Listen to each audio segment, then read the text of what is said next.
Bom, pessoal, bem-vindos à semana 1 do Plano de Estudo Tutorado, volume 6. Nós vamos continuar o estudo de equilíbrio químico, tá? Só que essa semana a gente vai ver sobre deslocamento de equilíbrio, tá? A apostila de vocês essa semana está na página 48, as atividades estão na página 51 e 52. Então, aqui, equilíbrio nas transformações químicas. O que a gente vai ver agora sobre a questão de deslocamento de equilíbrio? A gente vai ver a influência da temperatura, da pressão e da concentração dos reagentes ou produtos. Então, quando você atinge o equilíbrio, o sistema vai tender a permanecer no equilíbrio indefinidamente. Só se houver alguma perturbação que aquele sistema vai reagir a essa perturbação, tá? Então, o Le Chatelier, que a gente fala agora, a gente vai estudar os princípios de Le Chatelier, né? Observou o comportamento dos sistemas em equilíbrio frente a essas perturbações de concentração, temperatura, pressão, o que constituiu o princípio da fuga perante a força, o princípio de Le Chatelier, tá? Então, quando o sistema está em equilíbrio, é perturbado por um fator externo, né? Ele sai desse estado para se reorganizar, tá? E vai se deslocar no sentido oposto, na tendência de anular o que está alterando o sistema ali para restabelecer o equilíbrio de novo. Então, o que ele verificou? Ele verificou o seguinte, em relação à temperatura, né? Que é o que ele vai explicar aqui, mas a conclusão é essa que está aqui embaixo. O aumento da temperatura desloca o equilíbrio no sentido endotérmico. A diminuição da temperatura desloca o equilíbrio no sentido exotérmico, tá? Então, olha só, essa reação aqui ela é endotérmica. Então, à medida que a temperatura aumenta, vai favorecer a reação direta, que é a reação endotérmica aqui, da esquerda para a direita. Então, à medida que a temperatura aumenta, esse equilíbrio vai se deslocar da esquerda para a direita, tá? Então, vai aumentar a concentração de CO2 aqui, que é o gás, e é isso que ele mostra para você aqui, ó, porque está em Kp, né? E questão de pressão é em relação a sempre ao que você tem ali, ao seu reagente gasoso, tá? Então, se você tem um aumento da temperatura, vai deslocar o equilíbrio no sentido da reação endotérmica, tá? Que no caso é a da esquerda para a direita. Se ele diminuir a temperatura, aí vai favorecer a formação de carbonato de cálcio, tá? Que porque essa reação aqui da direita para a esquerda ela é exotérmica, porque a da esquerda para a direita é endotérmica. Então, lembrar disso, o aumento de temperatura desloca o equilíbrio no sentido da reação endotérmica, tá? E quando eu vou ter influência da questão da pressão? Para ter a pressão ali sendo influenciando o sistema, você precisa ter pelo menos um dos reagentes ou um dos produtos no estado gasoso, tá? Então, aqui tem, o CO2 é gasoso. Então, a pressão vai influenciar no seu volume. Agora, no caso do sólido, do líquido, não vai influenciar tanto, tá? Vai ser bem pequena. Então, para você ter a influência da pressão ali no sistema, você tem que ter algum dos reagentes ou dos produtos, pode ter mais de um também, tá? No estado gasoso, tá? Então, aqui, eu tenho um volume, aqui 1 mol de CO2, né? Só tem gasoso desse lado aqui. Então, a gente tem que saber o seguinte, quando você tem sistemas gasosos, o aumento da pressão vai deslocar o equilíbrio no sentido de onde estiver o menor volume. Então, olha só, se aumentar a pressão aqui, eu tenho volume de gás do lado direito.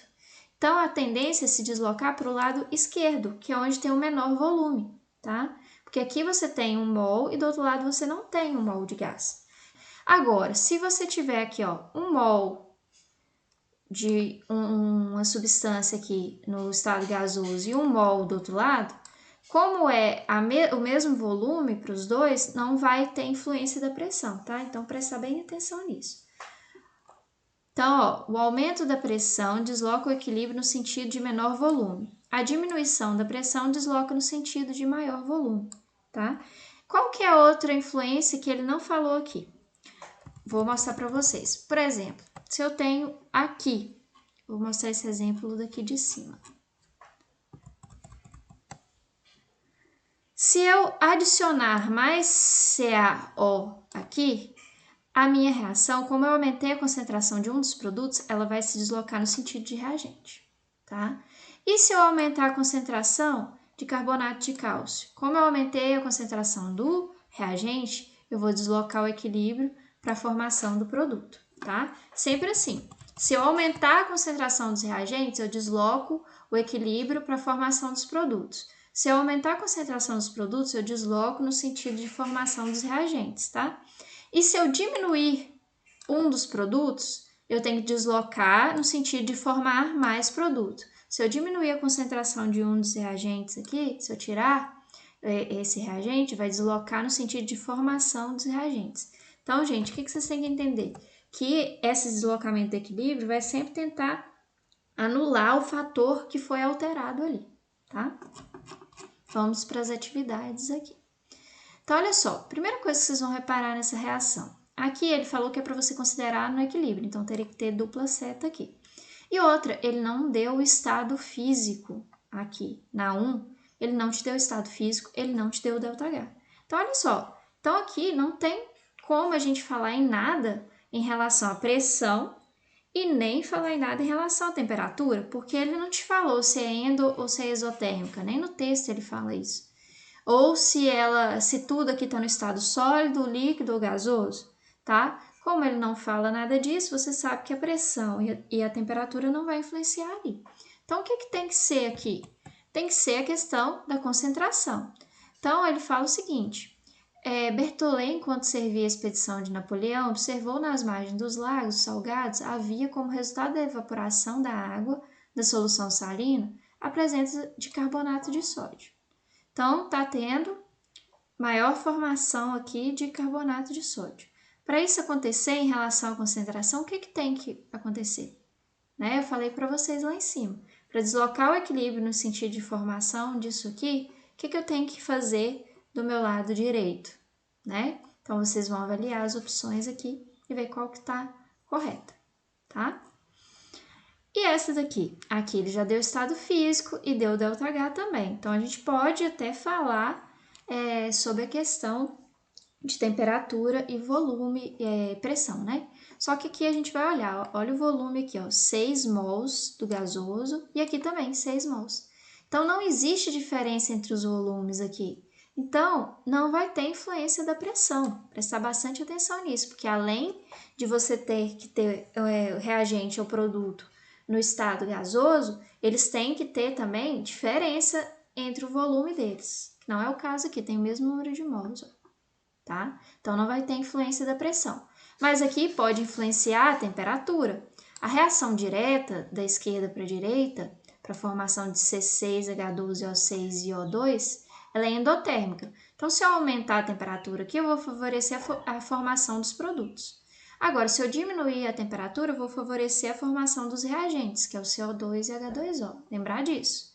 E também tem a questão de você deslocar com a concentração, né? Depende do que ele está te falando aqui. Se eu tirar C6H12O6, se eu diminuir aqui, eu tenho que deslocar o equilíbrio para formar mais. Se eu aumentar a concentração de um dos produtos, eu tenho que deslocar no sentido dos reagentes, né? Então, lembrar disso aí. Vamos ver, ler todas as opções aqui e ver qual que faz mais sentido. Eu já falei para vocês que a pressão não vai influenciar, mas que pode ter influência tanto da concentração ali, quanto da temperatura, porque dessa vez ele te deu o ΔH. A3. Então, aqui, gente, ele vai falar o seguinte, quando você está usando aquelas lentes, né? Quando ele está em ambiente luminoso, ocorre essa reação aqui, para formar prata, por isso que a lente fica escura. Então, se você tiver em ambiente muito iluminado, vai ficar escuro, porque vai formar a prata. Agora, se você tiver em ambientes pouco iluminados, vai formar a GCl, porque aí vai ficar transparente, tá? Aqui, ele quer a resposta que esteja incorreta, tá? Nas duas questões anteriores, ele queria a resposta correta, agora ele quer a incorreta. Então, olha só. Aqui, te falou alguma coisa sobre o ΔH? Mas te falou que precisa ter absorção aqui de energia luminosa, né, para formar. Ele tá te dando o estado físico disso aqui? Não deu, né? Mas vamos ver o que ele fala aqui e ele quer incorreto. O aumento da incidência de luz desloca para a direita? Então, olha só, quanto mais luz, mais a lente vai ficar escura, né? Então, desloca da esquerda para a direita, está certo. Os átomos de prata se recombinam com os átomos de cloro para formar GCl, absorvendo energia. Ó, você tem absorção de energia daqui para cá. Então, forma Ag ou AgCl. Os óculos fotocromáticos representam um exemplo do princípio de Le Chatelier, que é o deslocamento de equilíbrio quando ocorre ali uma perturbação do sistema. É isso que a gente está estudando, né? E aqui a gente fala exatamente disso. Se tiver energia, tem deslocamento no sentido da esquerda para a direita para ficar mais escura a lente, né? Em ambientes escuros, a maior produção de cloreto, olha só, de prata, em ambientes escuros, a maior produção de cloreto de prata.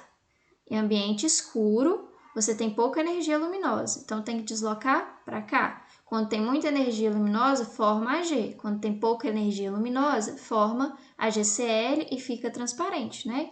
É exatamente o que ele está falando aqui. O aumento da concentração de Ag, então se eu aumentar a concentração do produto, eu tenho que deslocar no sentido dos reagentes, tá? Então vai produzir quem? Mais cloreto de prata, né? Vamos ver se é isso que ele fala aqui? Então, vocês vão marcar a incorreta a partir disso, né? Lembrando que a reação direta ocorre com absorção de energia, né? E, então, a da direita para a esquerda vai ocorrer com liberação de energia. Na 4, ele deveria ter colocado, igual colocou aqui, dupla seta, mas aí vocês já sabem, né? Então, olha só. Desse lado, eu tenho 3 volumes de gás mais um volume, 4. E aqui eu tenho 2 do lado direito. Então, olha só. Seus produtos têm menor volume que os seus reagentes, né? Primeira coisa que vocês têm que prestar atenção. E ele quer, considerando que a reação esteja em equilíbrio, para aumentar a NH3. Então, ele quer deslocar da esquerda para a direita. Para deslocar da esquerda para a direita, o que tem que acontecer ali? Então, olha só, se eu aumentar a pressão, eu desloco no sentido de menor volume. O NH3 aqui, ele tem o menor volume. Então, se eu aumentar a pressão, eu vou favorecer a formação do produto. E a questão da temperatura. O ΔH ele é negativo, então quer dizer que à medida que a temperatura aumenta, eu vou deslocar o equilíbrio na formação de N2 e H2, e não no sentido da NH3, né? Então, a partir disso, vocês vão avaliar aqui as alternativas. Lembrando que se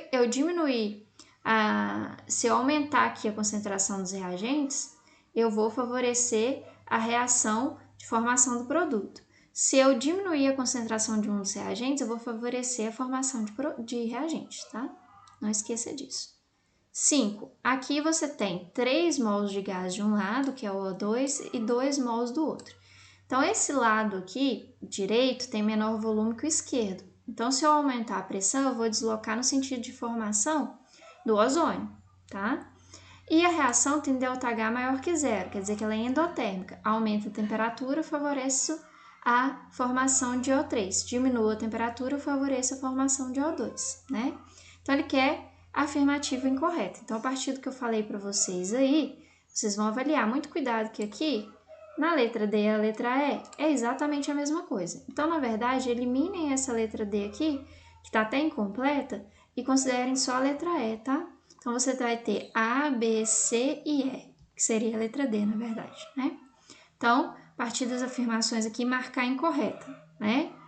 A reação de formação do gás oxigênio é exotérmica? Olha só, se a formação de ozônio é endotérmica, maior que zero, a do oxigênio obrigatoriamente é o quê? O aumento da temperatura favorece a formação do ozônio? A formação do ozônio é endotérmica. Quando eu aumento a temperatura, favorece a reação endotérmica? É isso que a gente estudou? A diminuição da temperatura favorece a formação de gás ozônio? Então, ele está falando que a diminuição, quanto menor a temperatura, favorece a formação do gás ozônio? É isso que a gente viu?